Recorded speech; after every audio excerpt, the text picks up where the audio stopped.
From JBS Studios in Greater New York, this is the JBS News Update with Teisha Bader. I'm Teisha Bader with the JBS Features Edition for Thursday, November the 22nd, 2018. The IDF hosted its largest ever exercise for heliborne crews this month. Elite search and rescue forces from 6 countries came to Israel for the exercise known as Sky Angels, where they practiced such situations as wartime extractions under fire. Sky Angels was said to be the largest rescue exercise ever held in the Jewish state. It was led by Israel Air Force's Elite Airborne Combat Search and Rescue Unit 669, which hosted elite units from the United States, Canada, Croatia, Holland, the Czech Republic, and Italy from November the 4th until November the 15th. Israel's foreign ministry marked the 41st anniversary this week of the historic arrival of Egyptian President Anwar Sadat in Israel. The ministry tweeted this was an important landmark in the journey to peace between Egypt and Israel, and that on this day, Middle East history changed forever.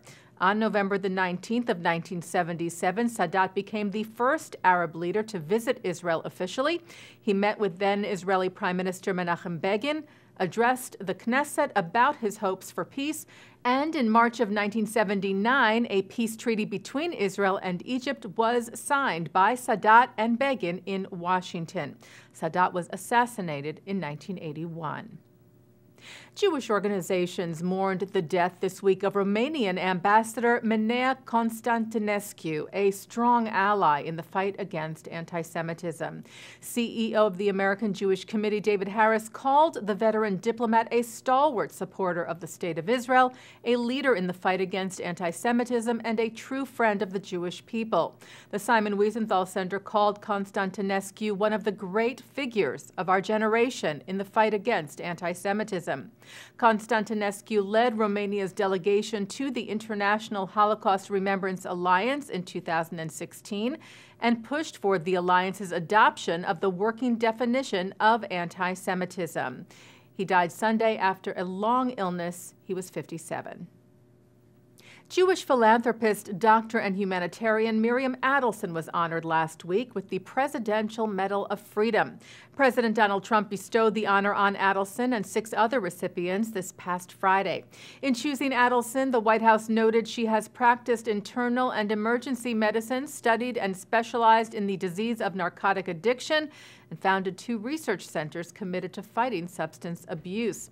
Also recognizing Adelson's establishment of the Adelson Medical Research Foundation, together with her husband Sheldon, which supports research to prevent, reduce, or eliminate disabling and life-threatening illness.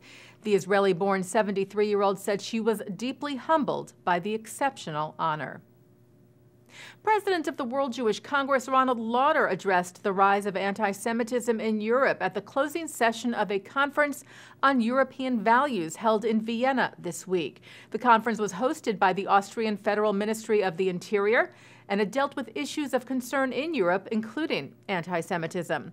Lauder said ahead of the gathering that the conference could not have taken place at a more important moment, with Jewish communities across Europe increasingly concerned with the security and welfare of their communities in the wake of increased anti-Semitism. And the Anti-Defamation League is gearing up for its annual summit on anti-Semitism and hate. Never Is Now features experts leading the fight against the phenomenon. It takes place in New York City on December the 3rd. Taking a look now at our programming for tonight on JBS for Thursday, November the 22nd at 7 o'clock, historian Ken Spiro looks at the impact of Judaism on modern political thought and Jewish political affiliation. At 8 o'clock, Jonathan Sarna discusses colonial Jewry at Limud, New York 2018. At 9, Mark Golub sits down with YU professor Dr. Jeffrey Gurak on L'chaim, and attend performances from Ron Rifkin, Joel Grey, and Deborah Monk from JBS's exclusive coverage of Culturefest NYC from Joe's Pub in New York City. And coming up right after this newscast tonight at 6:30, executive producer of CBS's Blue Bloods, Leonard Goldberg, discusses the Jewish foundation and ethical themes of the TV show. And that's the JBS Features Edition for Thursday, November the 22nd, 2018. Wishing you a very happy Thanksgiving. I'm Teisha Bader.